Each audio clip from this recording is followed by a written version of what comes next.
नमस्कार. मोठ्याबाईंनी मोहितरावची बेल केलेली असते.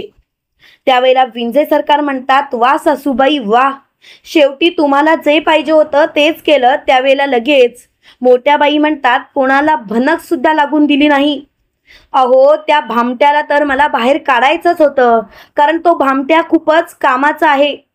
अहो, तोच आपली मदत करू शकतो. तेव्हा लगेच मोठ्यानी विंझे सरकार म्हणतात, पण हे आपल्याच अंगाशी आलं तर? तेव्हा मोठ्याबाई म्हणतात, त्याची काळजी करायची गरजच नाही तुम्हाला. आपल्या अंगाशी काही येणार नाही. मी तुम्हाला सांगतो ना, सगळं काही व्यवस्थितच होणार. तेव्हा लगेच विंझे सरकार म्हणतात, सासूबाई, माझा तुमच्यावरती विश्वास आहे, पण कितीही काही झालं तरी सुद्धा तो भामटा खरंच खूप हुशार आहे हा. तो कसाही डाव पलटवेल, तुम्हाला सुद्धा अडकवेल. तेव्हा लगेच मोठ्याबाई म्हणतात, त्याने जर का तसा प्रयत्न जरी केला ना, तरी सुद्धा त्याला बाहेरचा रस्ता दाखवेल. नाही ना त्याला जेलमध्ये पुन्हा एकदा सडायला पाठवलं तर नावाची नावाची मोठी बाई नाही मी. तेव्हा लगेच विंझे सरकार म्हणतात, सासूबाई, तुम्ही त्या इंदूला धडा शिकवण्यासाठी त्या भामट्याला बाहेर काढलत ना, मला माहिती आहे सासूबाई. तेव्हा लगेच मोठ्याबाई म्हणतात, हो, त्या इंद्रायणीसाठीच मी त्याला बाहेर काढलंय. आता तो चवताळलाय. आता काही झालं तरी सुद्धा तो शांत बसणार नाही. तो एकेकाला त्यांची लायकी दाखवणारच. तेव्हा मात्र विंझे सरकार म्हणतात, सासूबाई, तुमच्या म्हणण्यानुसार झालं तर बरं होईल, पण मला ना भीती वाटते. तेव्हा लगेच मोठ्याबाई म्हणतात, घाबरायची गरजच नाही. इकडे इंदू आणि अधोक्षज मुंबईला जायला निघालेले असतात. ते मुंबईला जात असताना वाटेतच त्यांची गाडी अडवली जाते. त्या गाडीत मोहितरावचे गुंड आणि मोहितराव असतो. तेव्हा मात्र अधोक्षज मोठ्याने ओरडतोय, मोहितराव, तुझी हिंमतच कशी झाली रे? मोहितराव, तू आलाचच कसा बाहेर जेलमधून? तेव्हा लगेच मोहितराव म्हणतो, इंद्रायणी बाई, तुम्हाला उद्ध्वस्त करायला आलोय मी तुम्हाला सहजासहजी सोडणार नाही इंद्रायणी बाई. नाही ना तुमच्या आयुष्याची वाट लावली तर बघा. तेव्हा लगेच इंद्रायणी बोलते, बस झाला मोहितराव, बस झालं. मला खरं तर तुमच्याशी या विषयावर बोलायचंच नाहीये. तुमचा हा विषयच खोटा आहे असं मला वाटतंय. पण एक गोष्ट लक्षात ठेवायची मोहितराव, तुला पुन्हा एकदा मी जेलमध्ये पाठवणार.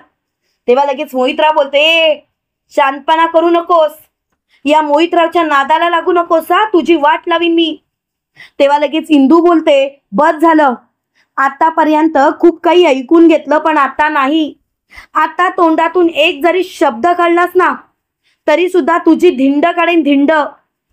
तेव्हा मात्र मोहितराव खूपच चिडलेला असतो. त्याला खूपच राग आलेला असतो. तेव्हा लगेच अधोक्षज म्हणतो, बस करे, तुझी नाटकं बंद केलीस ना तर बरं होईल.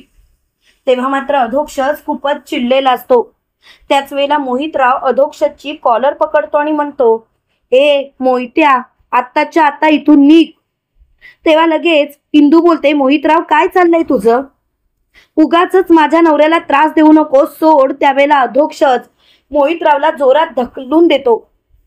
त्यावेळेला मोहितराव तोंडावर आपटलेला असतो. तिकडे नारायणीताई विंझे आणि मोठ्याबाईंचं बोलणं ऐकत असते. तेव्हा ती खूपच घाबरते. ती लगेच मोठ्याने बोलते, बघ मोहित, बस कर तुझी नाटकं आणि हे सगळं संपव, कारण मला या गोष्टीचा त्रास होतोय. काही झालं तरी सुद्धा लवकरात लवकर या गोष्टी व्यवस्थित नीट पार पाडल्याच पाहिजेत. मोहितराव, जा इथून, उगाचच नाटकं करू नकोस आणि आमच्या या जाण्याच्या वाटेला प्लीज अडवू नकोस, बंद कर. तेव्हा मात्र मोहितराव खूपच चिडलेला असतो. मोहितराव मोठ्याने बोलतो, काही झालं ना तरी सुद्धा मी तुला सोडणार नाहीये. तुझी लायकी मी तुला दाखवणारच. तेव्हा मात्र त्याला खूपच राग आलेला असतो. त्यावेळेला लगेच मोठ्याने इंदू त्याला बोलते, मोहितराव, तुझं थोबाड घे आणि इथून निघ, कारण तुझं थोबाड मला बघायचंच नाहीये. आणि शेवटी ती त्याला जोरात ढकलून देते.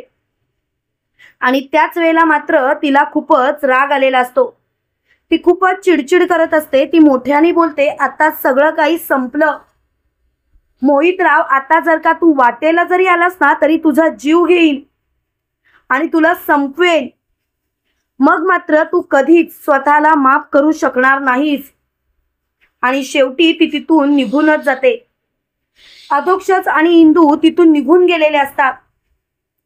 त्यावेळेला लगेच मोहितराव बोलतात, ही जास्त शहाणपणा करतीये, हिला हिची लायकी दाखवलीच पाहिजे. तेव्हा मात्र ते गुंड बोलतात, हे बघा साहेब, तुम्ही आता सुटलायत, तुम्ही जरा शांतता घ्या, उगाचच तुम्ही इथे काही बाई बोलू नका, कारण तुमच्या या सर्व गोष्टींचा त्रास होतोय आणि मला तर भीती वाटते. प्लीज हे सर्व थांबवा तुम्ही. तेव्हा मात्र मोहितराव मोठ्याने बोलतोय, मी त्या पोरीला घाबरवत नाही, चला तिचा पाठलाग करा, मी सहजासहजी त्या पोरीला सोडणार नाहीये, तिला संपवणारच, तिला माहिती नाही तिने कुणाला नडले ती.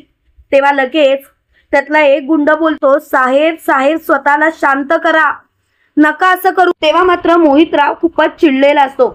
शेवटी मोहितराव जोरात बोलतो, मी सांगतोय ना तेवढं करायचं, बाकी मला शिकवायचं नाही. तेव्हा मात्र त्या गुंडांचा नाईलाज होतो आणि ते गुंड बोलतात, साहेब आम्ही तुम्हाला चांगलंच सांगत होतो, पण आता काय करणार, तुमची मर्जी. साहेब पण प्लीज समजून घ्या, असं नका वागू. तेव्हा मात्र मोहितराव खूपच चिडलेला असतो. तो म्हणतोय, जेवढं सांगितलंय तेवढं करायचं. आणि शेवटी तो इंदूच्या पाठी त्यांना गाडी घ्यायला सांगतो. इकडे अधोक्षज म्हणतो, इंद्रायणी ते आपला पाठलाग करतायत, मला असं वाटतंय की आपण पोलिसांची मदत घेतलीच पाहिजे. तेव्हा इंदू बोलते, अधोक्षज तू अगदी बरोबर बोलतोयस.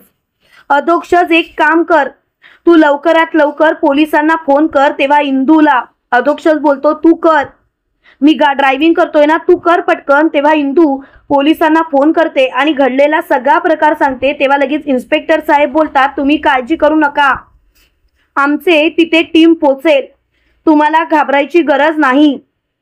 इकडे इंदू म्हणत असते, पण तो बेलवरती माणूस सुटलाच कसा. तेव्हा अधोक्षज म्हणतो, हे जे काही आहे ना ते आपल्याला शोधावंच लागेल. इकडे अधोक्षज खूपच चिडलेला असतो. त्यावेळेला अधोक्षज इंदूला बोलतो, खूपच भयानक परिस्थिती आहे, अगं आपल्याला वाटतंय तेवढं सोपं नाहीये, ते खूपच कठीण आहे, ते मला तर कळतच नाहीये की काय करावं ते, पण शांत राहून चालणार नाही, लवकरात लवकर काहीतरी केलंच पाहिजे. तेव्हा मात्र अधोक्षज खूपच चिडलेला असतो.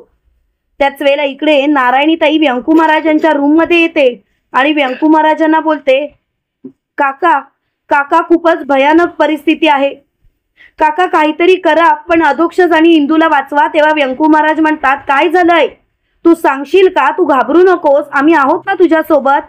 तेव्हा नारायणताई बोलते, नाही काका, अधोक्षज आणि इंदूच्या जीवाला धोका आहे. तुम्हाला काय वाटतं मित्रांनो, खरोखर व्यंकू महाराज आणि इन्स्पेक्टर साहेब मिळून इंदू आणि अधोक्षजला वाचवू शकतील का? कमेंट करून नक्की कळवा. आणि असेच मालिकेचे नवनवीन अपडेट पाहण्यासाठी व्हिडिओला लाईक आणि चॅनलला सबस्क्राईब करायला विसरू नका.